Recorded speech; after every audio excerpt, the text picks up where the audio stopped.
Welcome everyone to our first episode in 2023 with Apostles for Jesus, the English edition. Please, I want everyone to share our episode for the benefits of everyone. And I have in the studio Dr. Adnan Tarabulsi. Yes, Dr. Adnan.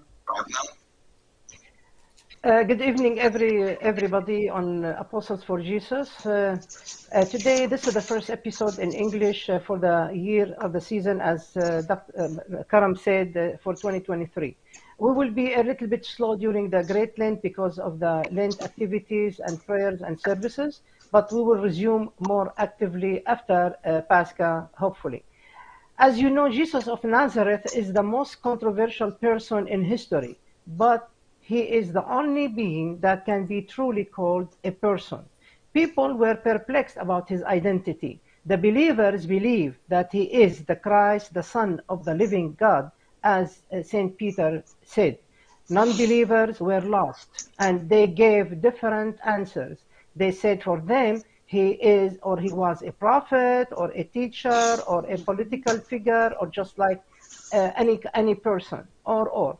What did the Jewish authorities think of Jesus? They heard him saying that he was the Son of Man and he was the Son of God.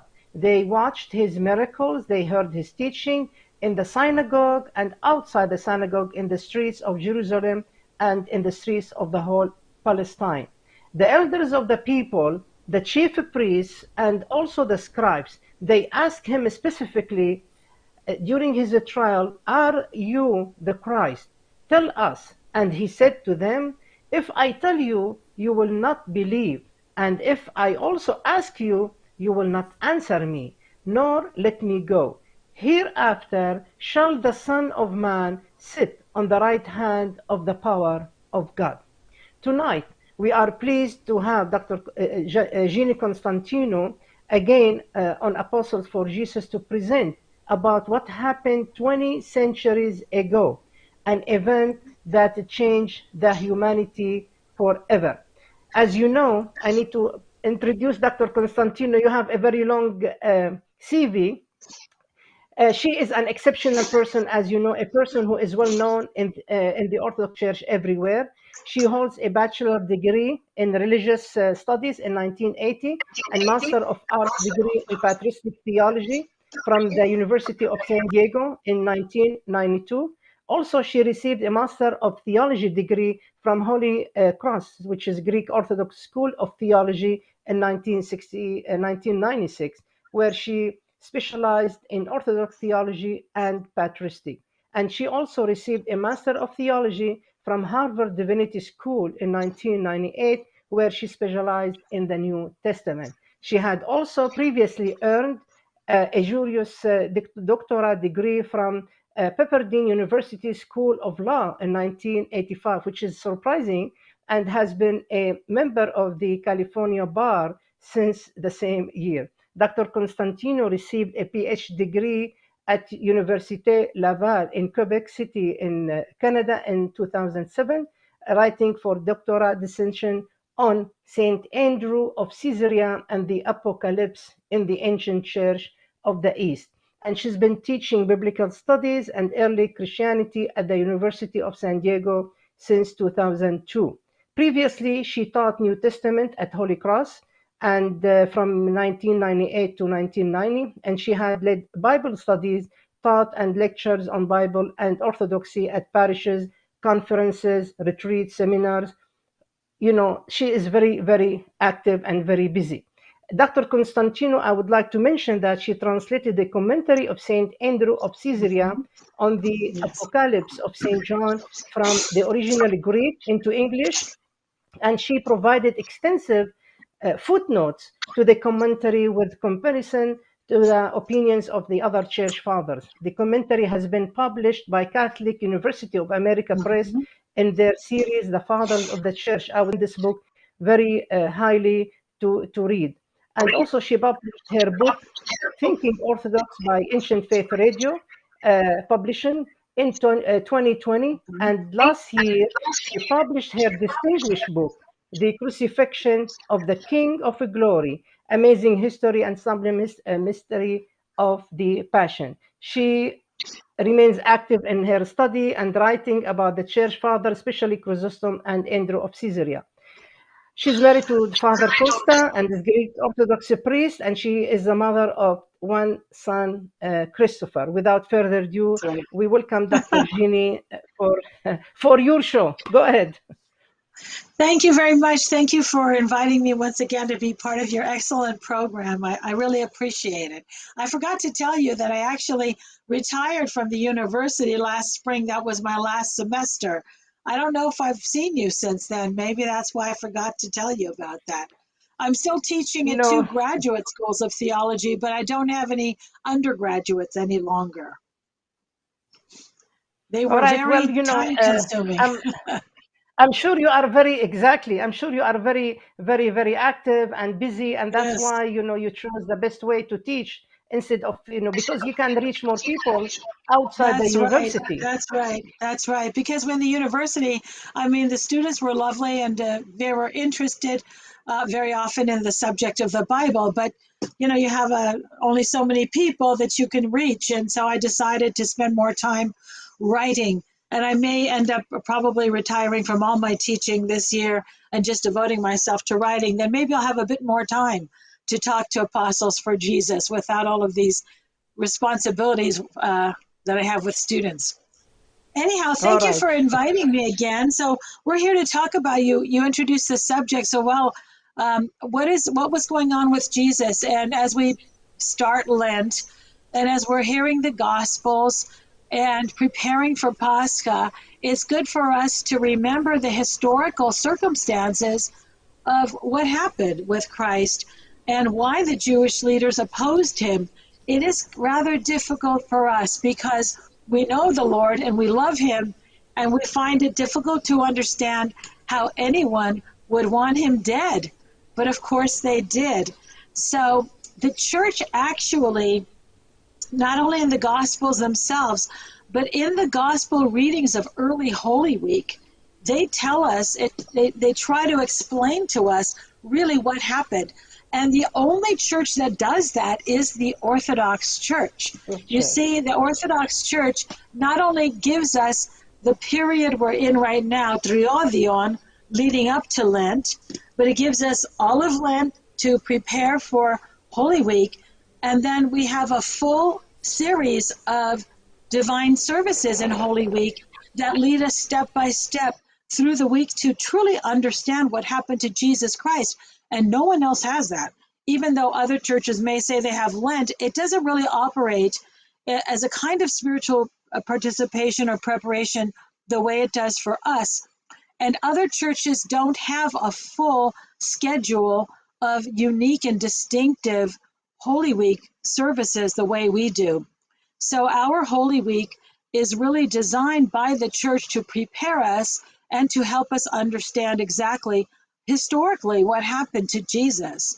So we're not going to wait till Holy Week. I'm going to tell you some of the things that happened. In particular, let's sort of the main actors involved in trying to orchestrate his death and the main catalysts, what exactly happened that caused them to want to have him put to death that particular Passover. So let's start with the main opponents of Jesus. Well, when we see him interacting with people up in Galilee in the north, most of the time his opponents are the Pharisees and the scribes. And this is because the emphasis by both the Pharisees and the scribes was on ritual purity. The most important thing that you could do is make sure that you're living a life of ritual purity. So when they talk about something being clean or unclean, they're talking about ritual. They're talking about Jewish laws, not so much whether a person or the object looked clean or was physically cleaned or washed, whether or not you said the right prayers, you avoided certain things, or you did certain things to make sure that you were following the laws of God. Now, these laws were created primarily to keep the Jews separate from their pagan neighbors. because the Lord knew that if they were mixed and mingling with the pagans, they would be worshiping other gods. They worshiped other gods anyhow during the Old Testament period, in spite of all of the rules that were given to them. That those rules are called the law of Moses, or just the law. So the Pharisees were the ones who were the most insistent that everybody follow all of the rules. And by the time of Christ, they had expanded those rules from a few hundred that are actually in the Bible, or the Torah for them, to several thousand rules. Well, it was so complicated, people didn't even know what the rules were. And yet the Pharisees were very convinced that they themselves were the righteous people of God, the holy people, because the Pharisees kept the rules and they believed that they were holier than everybody else. They actually thought that ordinary people who didn't know the rules of the law of Moses, these oral laws, they were just going to go to hell because they really didn't follow the laws. They weren't ritually pure. So there was a kind of elitism there, and they really didn't care too much. They had a lot of disdain for the average person. Those were the Pharisees. Now the scribes were the absolute experts in the law. These were the people who had memorized those thousands of oral rules, because at that time those rules had not been written down. They were just passed along orally. The scribes were this is why the Bible calls them the lawyers. They were the experts in the law. They had memorized all of these thousands of rules and the different interpretations of these rules. So Jesus clashed with them. Now, why did Jesus clash with them? Well, because they didn't approve of him.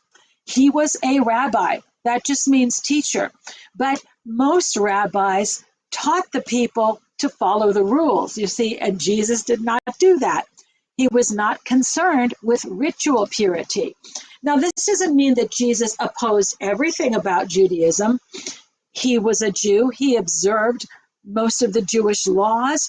He went to the synagogue on the Sabbath, but he did not observe these laws of ritual purity. For example, as we all know, he healed people on the Sabbath. Well, in the Ten Commandments, it says you're supposed to keep the Sabbath holy. But what does that mean? Well, the Pharisees had decided that that means that you can't heal anyone on the Sabbath. We know that you're not supposed to work, but they decided that healing comes under that umbrella of work. And Jesus didn't observe that. He healed many people on the Sabbath. Another example is the fact that Jesus allowed for violations of the Sabbath law. For example, he allowed his disciples to clean grain, to pick grain and clean it and eat it on the Sabbath, and that was considered work. Well, those were some of the rules that the Pharisees had added. But because Jesus took it upon himself to make these exceptions, they found that very objectionable, and they thought he was a very evil rabbi, a bad example, because rather than encouraging people to keep all of the rules, Jesus himself was violating them. A couple of other examples of ritual purity that Jesus didn't pay any attention to was the fact that you were not supposed to enter under the roof of a tax collector or a sinner or some other person who was considered unclean by Jewish law, like a pagan. And Jesus, of course, not only went under the roof, but he ate with these people who were considered rejected and outside of Judaism. They were considered unclean because they lived immoral lives. And so we have many examples such as this. Or even Jesus doing something like touching a dead body or touching a leper. That would have made him ritually unclean under the Jewish law, but Jesus didn't pay any attention to these things. And this very much aggravated the Pharisees and the scribes. Now, what happens because of this, because they're so aggravated, of course, they can't understand, however, how it is possible that a person like this, who violates the rules, remember, these are mostly rules that they created. They didn't write the Ten Commandments, of course. They didn't write the rules in the Torah, but they wrote all of these additional rules to explain or add on to those rules. and that was called the oral law. So they couldn't understand why this rabbi, who was a lawbreaker, had this amazing power to heal people and to cast out demons. And so they decided, rather than saying, well, maybe he's not wrong, or maybe he is the Messiah, instead they decided that he must get that power from the devil, because that's the only way they could understand it. The power to do all these wonderful things could only come from one of two places. It either comes from God or it comes from Satan. And they had decided for themselves it can't be God, because God would never approve of Jesus. This was what they assumed, because they didn't approve of him, you see. So they decided that his power must come from the devil. So those are Jesus's main opponents in Galilee especially. But when he goes to Jerusalem, he encounters other people who are more powerful, and they are in Jerusalem. And these are the ones, even though it tells us many times in the Gospels that the Pharisees and the scribes wanted to destroy Jesus, and they made plans to destroy him.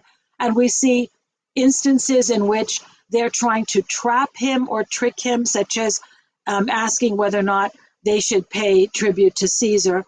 That was a trick designed to get him to say something that would allow them to report him to the Roman authorities.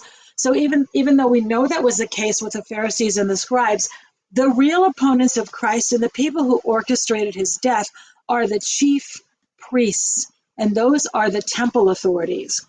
So I thought I would talk to you about what were the main catalysts that led the chief priests to decide that Jesus needs to die, and he needed to die before Passover. But before I go on, are there any comments that you gentlemen would like to make, or questions that you have?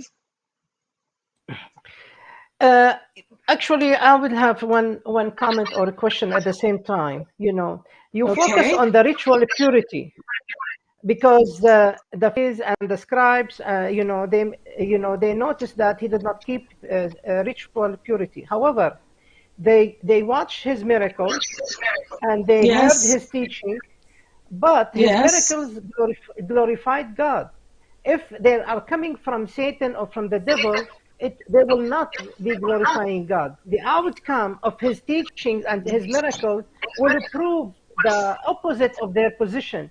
They should prove and they should recognize him as he is coming from God, because what he did, everything he said, everything he taught will glorify God. What do you think about that? Why they focus only on ritual purity and they were blinded from anything else or everything else? Because that's what they believed was the most important. The most important thing was ritual purity. They actually believed, the Pharisees believed, that if every Jew in the world kept one perfect Sabbath, never violated the Sabbath rules, the Messiah would come. That's how important they thought just the Sabbath was. So they had come to believe that their own ideas were greater than even what it says in the Bible, or they couldn't believe what was in front of them. And I think that this is very important that we recognize. So, yes, of course he glorified God, but they still could not accept the fact that to them, as compared to them and what they believed was the right thing to do, Jesus was breaking the rules. So it wouldn't matter to them if he had these powers or people glorified God.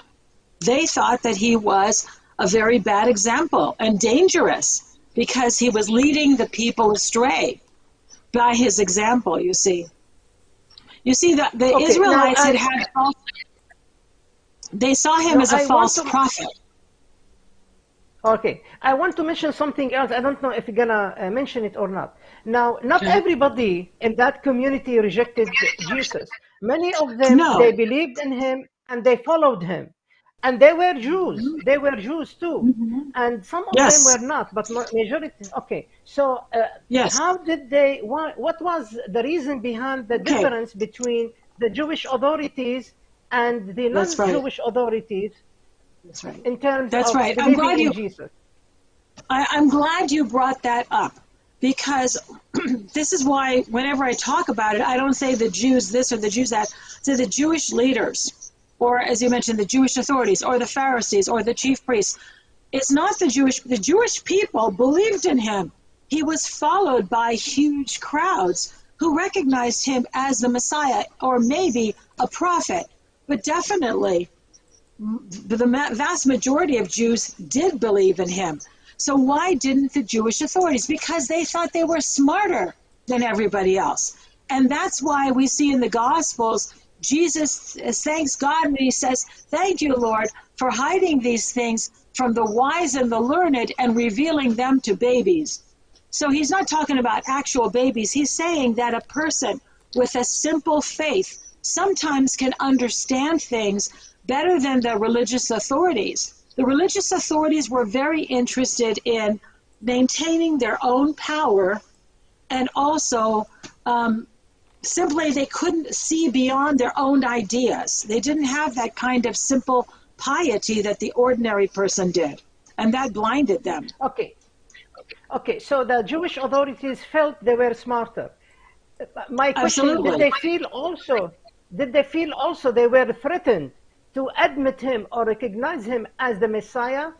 Threatened, and because if he is the true Messiah, he will change everything and he will threaten their position, their power, their authority, etc. Well, I don't think that they thought he was the true Messiah. They definitely thought he was a threat to their power and authority. There's no question about that. But they didn't think that he was the Messiah. They said this guy cannot be the Messiah because look at the way he's behaving. The Messiah would keep the Sabbath perfectly. The Messiah would agree with us. You see? So they didn't think he was the Messiah. And he was still also a threat to their power and authority, for sure. I do. Okay, that's fine. Yeah. Does that make sense? It makes sense, but I think they believed that he was the Messiah, and they did not want. I don't think so. No. This Messiah. No. I did not want. You think Messiah think to be that they like this? That's right. They did not think that the Messiah would be like that. Are you saying that you believe Exactly. that they thought he was the Messiah and they crucified him anyhow? No. They Yes, didn't that's think right. he was the Messiah. And we see this in the trial. They don't believe he's the Messiah. They ask him to prove that they think that he thinks he's the Messiah, or maybe he might be the Messiah, but as soon as he commits blasphemy by claiming to be God at the trial, they do not accept that he's the Messiah. There's no way that they would have knowingly said, we believe he's a Messiah, but we're going to crucify him anyhow. I don't think so. That's very irrational, don't you think? Yeah, so doctor, I have one question. Let's go to Sure. the root of the problem. From where Yes. the Jewish, they got their belief on the Sabbath, how they understand Okay. it, and the way they understand it, that they reach a point that reject Jesus, the Messiah. Yes. Yes. Okay. Well, that's not the main reason why they reject him. We're going to get to the other catalysts. So, first of all, it's in the Ten Commandments to remember the Sabbath and keep it holy. And in the laws of Moses, in the Torah, it talks about certain things that cannot be done on the Sabbath, like gathering wood for a fire. But over the centuries, from the time of Moses, who lived around the year 1200 BC, until the time of Christ, 1200 years later, many, many rules had built up. For example, the Torah doesn't have every single thing. And even today, because of technology, there are still new rules that the Jews are creating. For example, is reading on your cell phone and checking your cell phone work? Is driving a car considered work? They didn't have cars in the time of Moses or cell phones. So the Jews have always got to keep up with changing the laws and adding to the laws. By the time of Christ, they had added many, many, many laws that the Pharisees believed were obligatory for all Jews. Okay? So Jesus did not agree with all of the additional laws that they had created. but they expected him to follow that because that was sort of the norm. So he deviated. He was outside of what they found acceptable. And remember that they were always emphasizing ritual purity, and he did not. He said instead what defiles a person is not what goes into his mouth, but what comes out of his mouth, right? So he was very different from the other rabbis of his time, and they didn't approve of that, and they thought that that made him not only blasphemous but a false prophet. And under the law of Moses, a false prophet has to die. That's in the book of Deuteronomy. That's in the Torah. So this is why they felt that he was a threat. So he was a threat, and they couldn't really. They were so convinced of their own righteousness. You know the story of the publican, the tax collector, and the Pharisee. The Pharisee felt he was righteous before God because he followed all the rules. I fast 2 days a week, and I tithe like this, and I'm not like this, and I do this. So they believed that they were the righteous ones of God, the holy ones, not Jesus. So we have to realize that their own ideas about themselves made it very difficult for them to see the truth about who Christ was. But the average person was more open because they weren't convinced of their own righteousness the way the Pharisees were. You see? Okay. So the picture. Go ahead. Yeah, go ahead. No, the picture of the Messiah in their mind did not apply or could not apply to Jesus, and that's why they rejected him, because what he did. That's right, because he was a lawbreaker. That's right, because he was a lawbreaker. But there were other factors also. He did not. Okay. Yeah, go ahead. No. He did not study. Go ahead. He did not study under any rabbi. So in the Gospel of John, it says, where did this man get this learning? How he's uneducated. Well, they didn't mean that he was illiterate. What they meant is that Jesus, typically a young man, would become a disciple to another rabbi and spend years studying the law under this rabbi. Jesus never did that. So he didn't come with any credentials, rabbinic credentials. That's number one. Number two, he's from Nazareth, which is in Galilee. So he was looked upon as kind of a country bumpkin, kind of an uneducated guy with maybe a lot of charisma, but who doesn't really know what he's talking about because he's violating the law.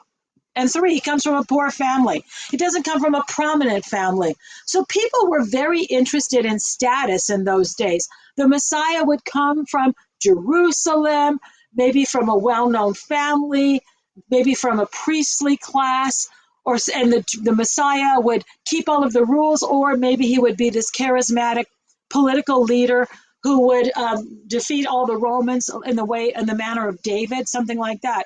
But Jesus doesn't fit their preconceived expectations of what the Messiah would be. The Messiah would be eating with tax collectors and sinners? Does that make sense to you? Would he really do that? No, the Messiah would be holier than everybody else, but in the way that they thought holiness was proven by keeping the law, you see, keeping the rules. All right, so I will go back to my first question.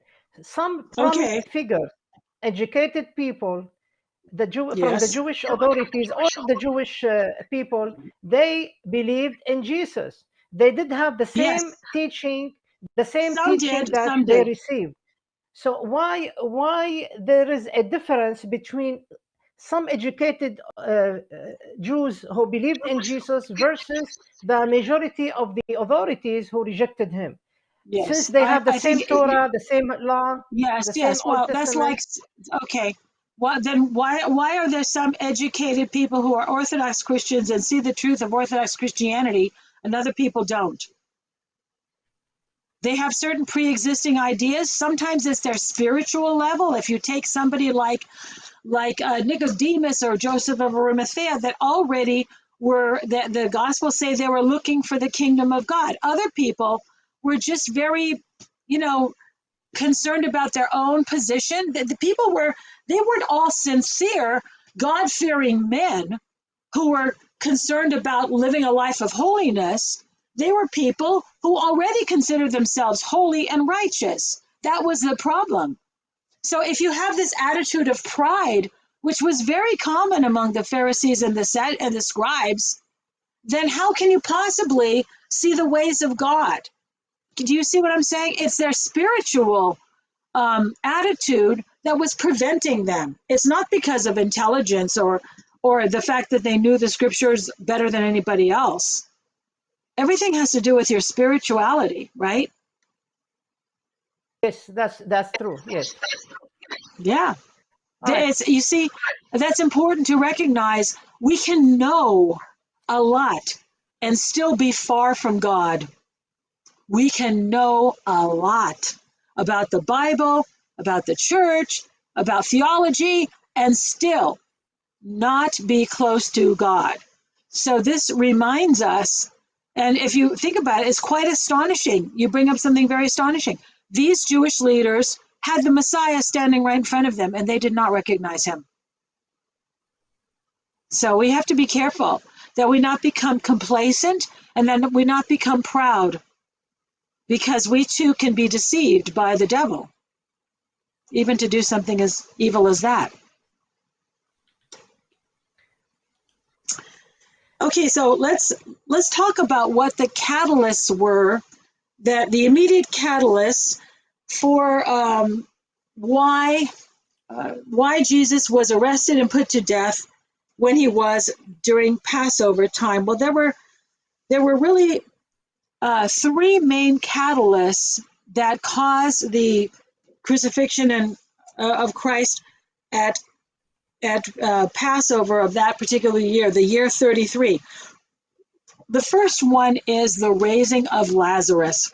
Now, remember I said that many people believed, or at least the people who were his critics, the Jewish leaders who were critics of Jesus, believed that maybe he got his power from the devil. Or they also thought he was maybe a sorcerer or he was a trickster, something like that. Well, Lazarus was pretty well known, and he lived a couple of miles outside of Jerusalem in Bethany. And when he died, Jesus was not there. Jesus arrives 4 days later.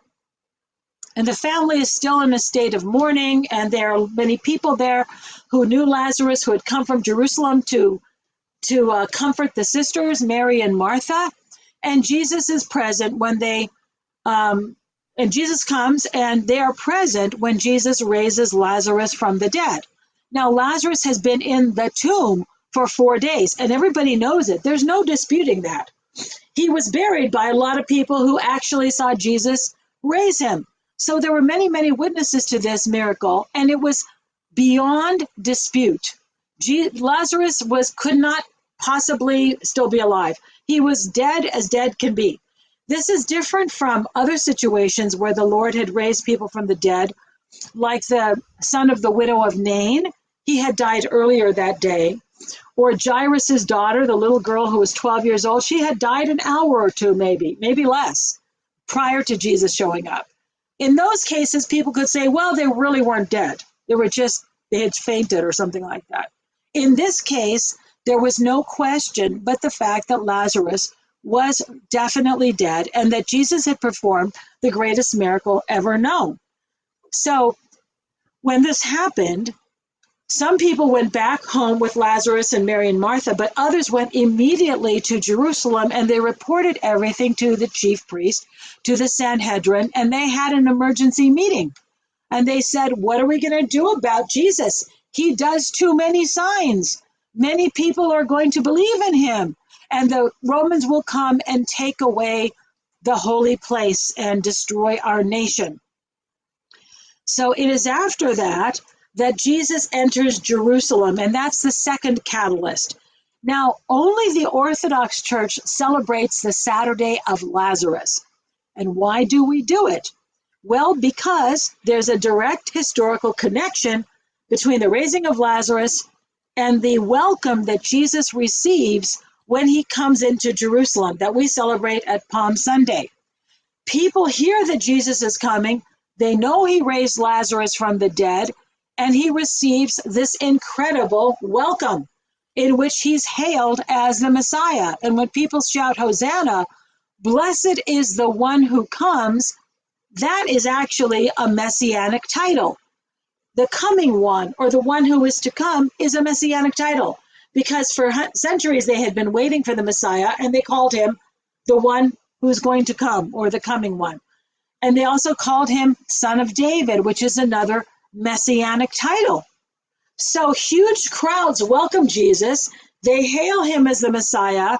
And the leaders in Jerusalem, the ones who run the temple, the ones who have the power that has been given to them pretty much by the Romans, they become alarmed because they see this huge crowds and they realize that Jesus could start a revolt if he wanted to. They don't know that Jesus is not interested in that, but they assume that he is, that he wants political power. So this is the second concern that they have. When Jesus arrives in Jerusalem, he goes to the Temple Mount and he cleanses the temple. And this all the Jewish authorities. And later they ask him, by what authority do you do this? So why does he cleanse the Temple Mount? That is one of the main catalysts in their decision to arrest him and put him to death. And they decide he needs to die before Passover. So what is it about the cleansing of the temple? Because when we hear about what happened, a lot of people just think that Jesus got angry. He lost his temper. Well, when we lose our temper, that's a sin. Jesus didn't sin.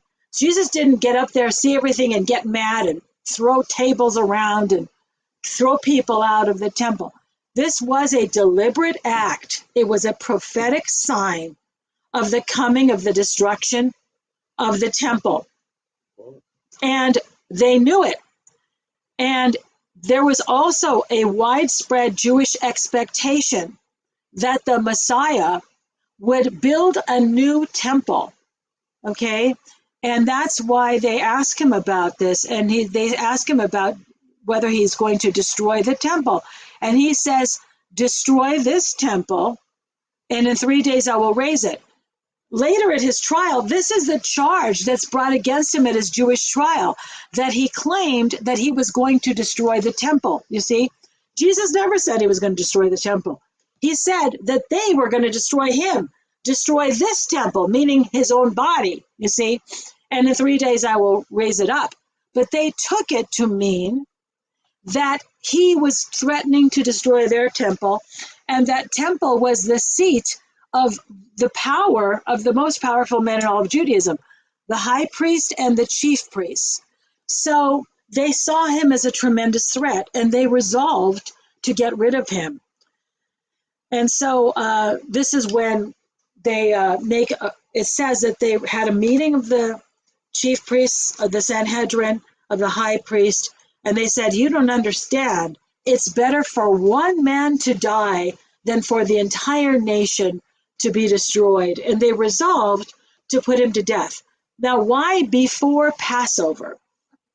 Well, because Passover was one of the festivals of the Jews in which people came from all over. If it was possible for someone to come to Jerusalem, they were supposed to come.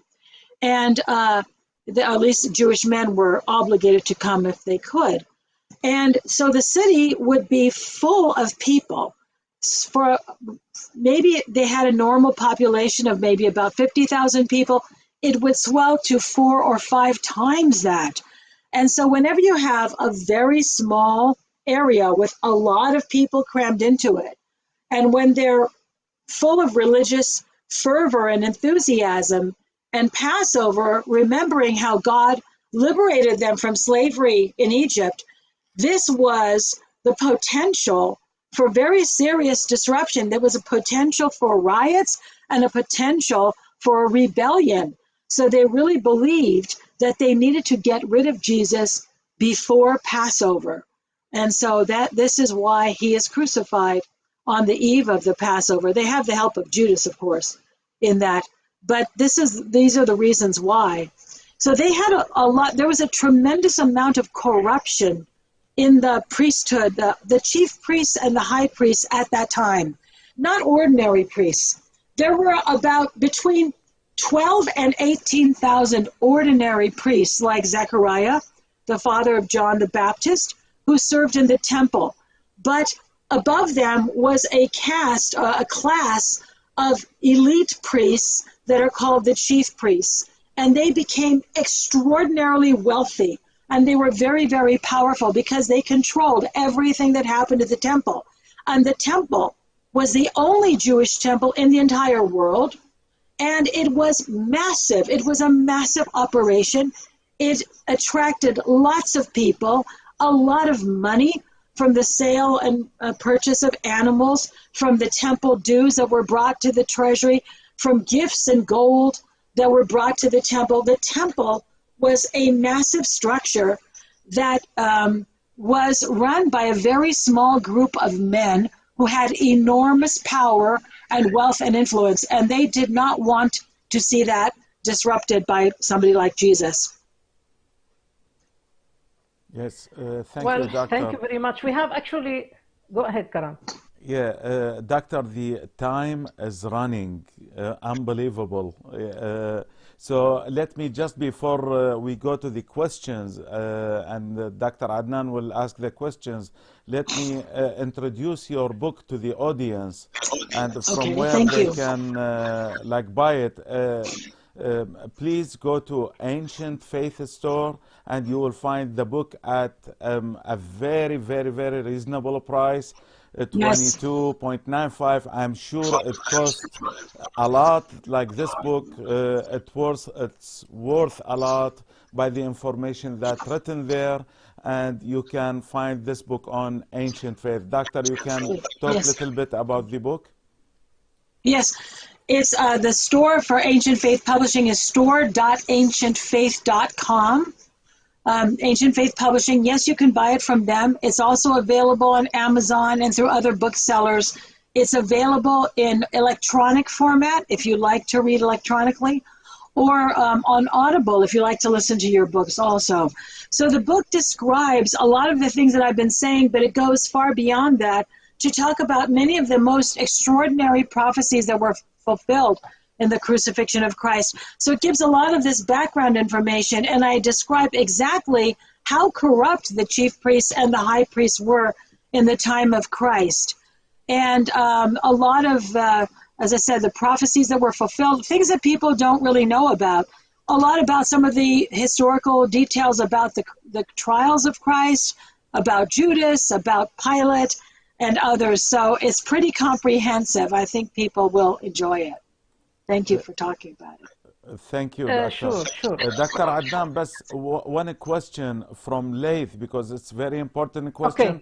Then we will go to Susan and Anthony. They raised a very good questions also. So the question from Laith is, Dr. Jenny, what's the difference between the attributes of the Messiah in the Jewish mind and our Messiah from the Christian mind? What's the differences between them? Why they didn't think that this Messiah is the same that Messiah? Please. Well, first of all, there were different opinions. It's a very good question. There were different opinions about what the Messiah would be like. First of all, because he's called Son of David, there's this understanding that he's going to be like David. And David was a king and a warrior. This is one reason, the main reason why people expected mostly a political Messiah, a political ruler who would restore the kingdom of Israel. But in the scriptures, there are other descriptions of the Messiah that show that he will suffer and that he will die. And these descriptions were very confusing to the Jewish people. How could somebody be a successful political warrior king and also be a Messiah who suffers and dies? That doesn't make sense. So they recognized that there were sort of two strands of the tradition, and they decided, this is before the time of Christ, that there were going to be two Messiahs. The suffering Messiah they called the Messiah, son of Joseph. And then the political Messiah would be the son of David, Messiah, son of David. There were also some Jews who believed that Messiah would be a priest. So there was not just one idea. So how is it different from us than from them? Well, because because the Christians understand who the Messiah is, because we were the ones who believed in him. So we came to understand the meaning of those prophecies. You see, the Jews could not understand how somebody could be victorious and also suffer and die. But we as Christians do understand it. Jesus suffered and died on the cross, but he was victorious over death. And so the Christian understanding of the scriptures is what makes all the difference. You see? Yes. Okay. Now, Dr. Jeannie, I have several questions. I will go very quickly over them. From Charis Allah, she says, how the Pharisees killed other people who claimed that they were the Messiah before Christ? Okay, they did not kill other people who claimed they were the Messiah. So what we used to have, the Pharisees didn't kill people. Well, I don't think that there's a known case in which they killed somebody. Sometimes a high priest and others killed people that they thought were a political threat, but mostly they didn't kill people. You see, Jesus was a serious threat. People didn't come along every day and claim to be the Messiah, or even very often. As a matter of fact, there doesn't seem to be any record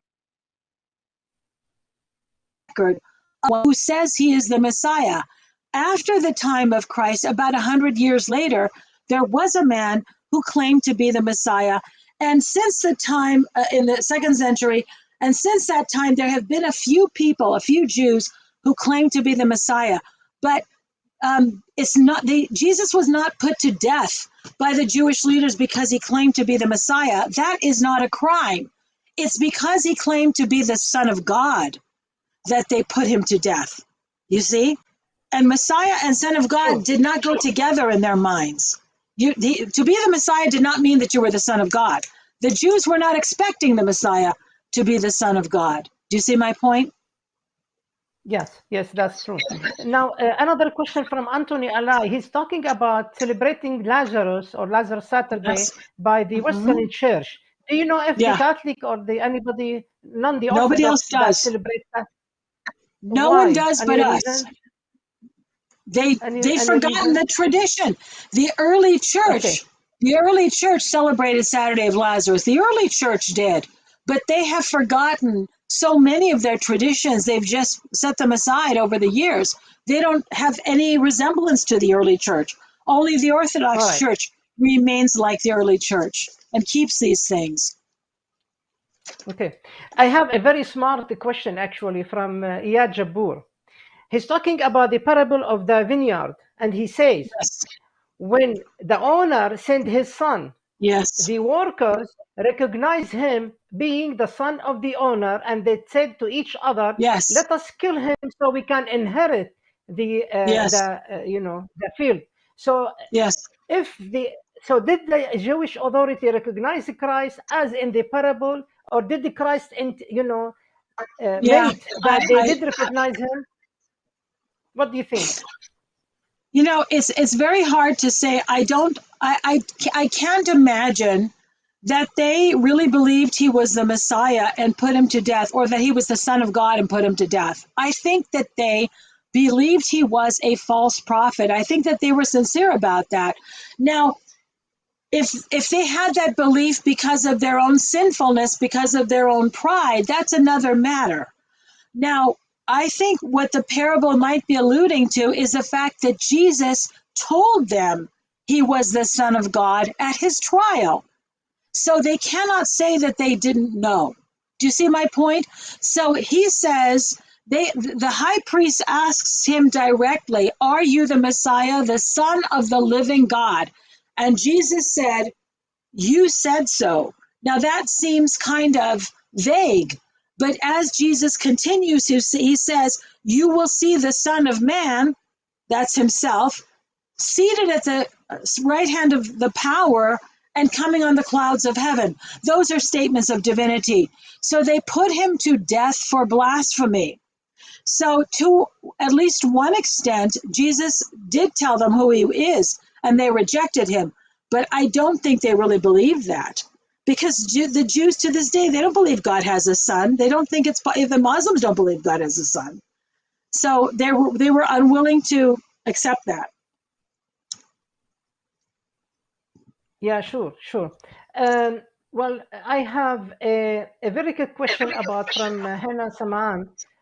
What is the meaning of the high priest when he tore his clothes during the trial of Jesus Christ? Is it a Yes, sign of blasphemy?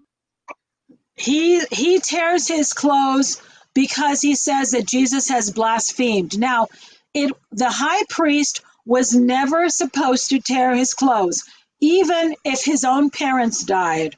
But here he does it at the trial, and St. John Chrysostom says to add force to the accusation, to show how blasphemous Jesus was, he tears his clothes in a ritual expression of grief that God has been blasphemed by Jesus claiming to be God.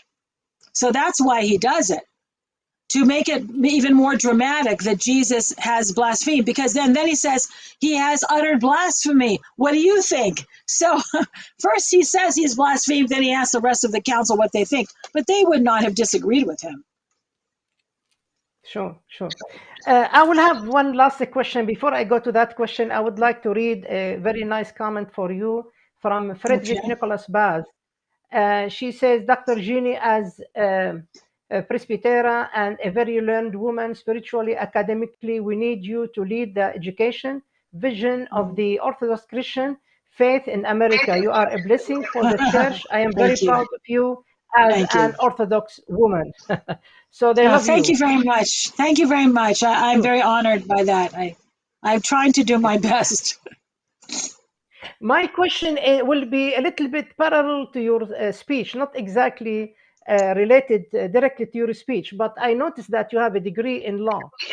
So, Yes. based on your book, when you spoke about the trial of Jesus, the Yes. Jewish and the Roman trial, what are the points legally that were not accepted in the legal proceedings? They were not that makes that Yes. whole trial not legal or Right. unaccepted.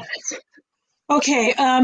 Let's start with the Jewish trial. And thank you for mentioning that. I do think that having a legal background helped me. It wouldn't help most lawyers, but when I went to Harvard and I was studying, I wrote my thesis in the divinity school on Roman law. Roman law is very different from the United States law, but because I had that background, I was able to apply that and use that research in my book. So I'm going to start with the Jewish law, and I had also studied some Jewish law too, actually in my previous life. So the Jewish laws that were violated in the trial of Christ are, first of all, that the trial did not really take place where it was supposed to be. The Sanhedrin was meeting at Caiaphas's house. Now, they were supposed to meet in a special room on the Temple Mount. But let's say that was not really a trial. Let's say it was just an investigation because they were hoping that Jesus would say something to incriminate himself, to show that he was guilty, right? And of course he does that. He admits that he is the Messiah, the Son of God. So let's put that aside. But if that is the trial, they're meeting someplace where they're not supposed to meet, and they're meeting in the middle of the night. Trials are not supposed to take place in the middle of the night in any society, and including in Jewish society, because of the potential for an unfair trial. So let's say there was another trial in the morning, and it seems that there was another proceeding. If you read very carefully, the very first verse of Matthew 27, it says that in the morning, they decided that he deserved to, they sentenced him to death. So probably in the morning, they took him to the chamber of hewn stone that the whole Sanhedrin met in their special room, and they sentenced Jesus officially to death. Let's say that was the official trial, but still it was illegal, because in order to pronounce the death penalty, you had to wait at least 24 hours. They did not do that. That was to avoid a rush to judgment, to avoid putting somebody to death who maybe really wasn't guilty of a capital offense, and also to give the jury, the Sanhedrin here, the chance to think about their decision before they put someone to death. The other law that was violated is that you were not supposed to pronounce the death penalty against somebody or execute them the day before a feast day. And that Friday was the day before Passover. So those are the two rules that were violated there in the Jewish law. For the Roman trial, Pilate makes it clear from the very beginning that Jesus hasn't really violated any of Roman laws. And he doesn't want to put Jesus to death. That's very obvious. He keeps trying to get out of it. He says, go and try him according to your own laws. They had the ability to try someone and even to punish them with lashes. This happened to St. Paul at least 5 times. He was lashed with a whip by Jews. So they could lash somebody. They could do a lot of things short of legally. They could do many things to punish another Jew without putting them to death. But they want Pilate to put Jesus to death. So they're pushing and pushing and pushing. And Pilate still doesn't think Jesus has committed any crime.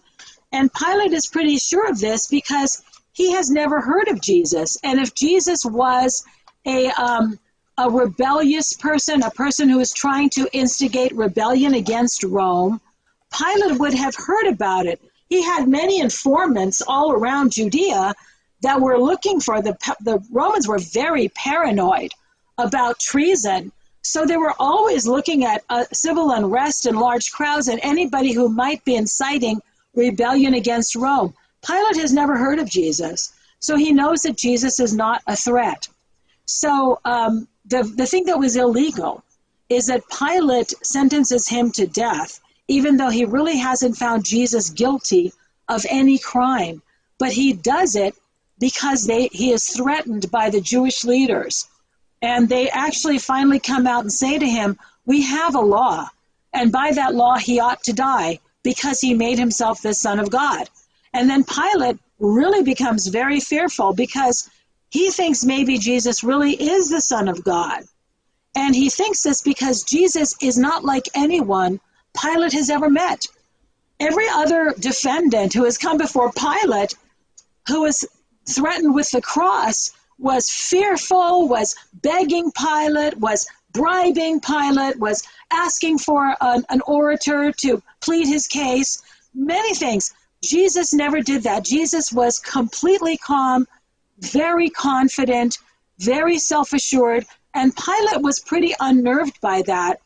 So when the Jewish leaders say to Pilate, he ought to die because he claims to be the Son of God, now Pilate's very afraid and really doesn't want to put Jesus to death. But they threaten him, and they tell him that if he doesn't put Jesus to death, he is not a friend of Caesar. Now, what that means is that they will report Pilate to Tiberius Caesar, and they will tell Tiberius that they brought someone to Pilate who claimed to be a king, that Jesus never did, of course. That's what they said to Pilate so that Pilate would put Jesus to death. They would tell Tiberius that Pilate refused to put someone whom they had accused of treason. And then Pilate knew that he would be the one who would be put to death. So Pilate gives in to them on that basis. So basically they threaten him and they force him to put Jesus to death when Pilate really doesn't think Jesus is deserving of death. So Jesus didn't really violate any Roman law, except what they said, which was he claimed to be the king of the Jews. And Pilate knew that that was not true. So in other words, Jesus died for Pilate or instead of Pilate, because they he dies because Pilate will not stand up to them because they know that Tiberius will call Pilate back to Rome, and there's a very good chance that Pilate will pay with his own life because Tiberius was very paranoid. And Tiberius had recently put to death one of his closest advisors because he proved to be disloyal to Tiberius. So Pilate could easily have been put to death himself. And so it is a matter of blackmail they blackmailed him, and Pilate knows it's either Jesus or him. One of them is going to die. I read somewhere, most likely one of the books of Raymond Brown, that there was a study made by some people in the Netherlands about whether the trial of Jesus was legal or illegal, and they had like 4 or 5 judges contributed to the study, and the consensus was it was illegal. I don't know if you are aware of such things or not. I haven't heard about in Palestine. Okay. Go ahead. And what did the Palestinians? No, in Palestine there was. In Palestine there is a somebody who is Arabic, a Palestinian.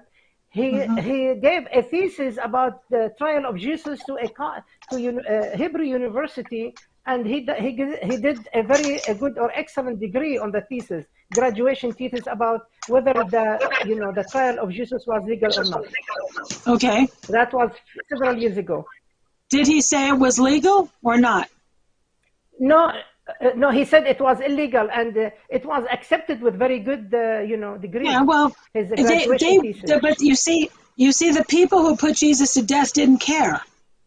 Okay, so some people say to me, well, how could they do this, or how could they stone Stephen when that was illegal? Well, people get murdered all the time, and it's illegal, right? People are sometimes killed in this country by too much police force. Haven't we seen that recently? Too much force being placed upon them by being beaten by the police. So sometimes that happens. That happens all over the world. That people under what we call in the law the color of authority either willingly or unwillingly put someone to death. So the fact that it really doesn't matter whether or not Jesus was executed legally or illegally, he's still dead, right? That's all they cared about. They had so much power, no one could do anything. Who was going to do anything about it? Were the disciples going to do anything about it? What were they going to do? Sue the Sanhedrin for wrongful death? You see what I'm trying to say? They didn't care. They just wanted to make sure that it happened. But what they really wanted was Jesus to die by crucifixion. It wasn't enough for them to have Jesus put to death by stoning, or they could have killed him when he was in their custody. They could have killed them themselves. They could have murdered him with their own hands. But they don't want that. They wanted Jesus to be discredited. And the only way to do that was for him to die a shameful death on the cross. Exactly. They were determined. They were determined to make that happen. And they didn't care if they had to threaten Pilate and twist Pilate's arm to do it. They were going to make that happen no matter what. And Pilate knew it, and he was not going to stand in their way, because he knew that they would kill Jesus one way or another. If it wasn't this year, it would be another year or another year. They would get rid of Pilate if they needed to do it. They were going to make that happen. And Pilate recognized it was either he was going to be called in front of Tiberius for being disloyal, or Jesus was going to die. So who is it going to be? Well, Pilate chose to save himself. That's hardly surprising. By Jesus' death. Yes, because they would have reported Pilate to Tiberius. Exactly. Thank you, Doctor. Thanks a lot. This is very You're welcome. We passed 6 minutes. We want you to stay forever with us. So thank you very much. That's why I want just to mention one important site that you have podcast on that one, which is the one of the most important podcasts, which I was addicted to that one, which is the Search the Scriptures. Search the Scriptures is one of my favorite series that Dr. Jenny, I started when I was in Sultanate of Oman, listening to these series, and she has like also live broadcasting of these series still, I think, on Mondays, Doctor, right? That's right. Yeah. That's right. And yes. Yeah, may I say that I have a website, drjeannie.com, drjeannie.com. And if you are interested in patristic study of the Bible, or how to read the Bible according to the Fathers, if you go to drjeannie.com, on the top right-hand side it says, join my email list, and you click on that. If you add yourself to my email list, I will send you this 3 pages about how to read the Bible the advice the fathers give us about how to read the Bible, okay, at drjeannie.com. And also on that site, drjeannie.com, it has links to search the scriptures and links to my books and things like that for anybody who's interested. We will put Okay? your website, Doctor, on our Thank page you. and on the YouTube page also. Thank you. You're welcome. Thank you, gentlemen. You're welcome. Yes. So before You're we welcome. leave, Thank you I for your just want effort. to double click on her book, The Crucifixion of the King of the Glory. It's one of my favorite books that I learned a lot from this book. And I encourage everyone to read. If you want to gift someone a gift nowadays, buy it for them. These books, guys, buy them these gifts. It's the Word of God. It's teaching about our Christ, about his history, what he suffered. This is the tradition thinking about Christianity by Dr. Eugenia Constantinou. And it's not hard to understand. The first book that we discussed, Thinking Orthodox, is a little bit difficult. But the Crucifixion of the King of Glory is not hard to understand. The chapters are pretty short, and it's in a narrative style. I think people will find it very useful to prepare for Lent. So thank you for letting people know about the book. Thank you very much. Thank you, Doctor, for having you today in our show, and we wish to see you again and again in our show. When your time permits. Thank you. Thank you, Doctor. Yes, maybe later this year. Okay. Thank you, Doctor. Thank you. Bye-bye. Have a good night. Goodbye. Thank you. Bye-bye. Bye-bye. Good night. Yes, Dr. All right, Adnan. I would like to conclude and mention that our next episode before Pascha we will have one episode on March 16 at 9 p.m. Eastern Time, which is Thursday, March 16. This will be with Father George Kevorkian. Father George Kevorkian, he will talk about what should we expect from God, what the Gospels teach us. Again, Father Kevorkian on March 16 will talk to us about what we expect from God, what the Gospels teach us. And then after that, probably we will resume our English episodes after Pascha, most likely. And what we have in Arabic, Doctor? In Arabic we will have we will talk this Sunday at 2 p.m. Eastern Time, 2 p.m. with Father Elias Khouri. He will talk about the second episode about Abraham, the father of faith and father of the fathers. Abraham, and he will talk. Remember, Father Elias, he will go through the text, the Old Testament text. He will analyze and interpret and give us the meaning of the Hebrew words that used in the text, how they are related to understand the history of Abraham, and how they are related to understand the whole history in general of our salvation. Because, everything in the Old Testament was written in a way to help us understand a lot of things, including in the Old and in the New Testament. That will be this Sunday about the second episode on Abraham. Thank you, Doctor. I just want to thank everyone who listened to our episode today, especially to Subdeacon Fred Baz. And I also want to thank Dr. Nazih Bachouri for being with us on this show. I wish everyone a blessed night, and willing to see you in our next episode. Thank you.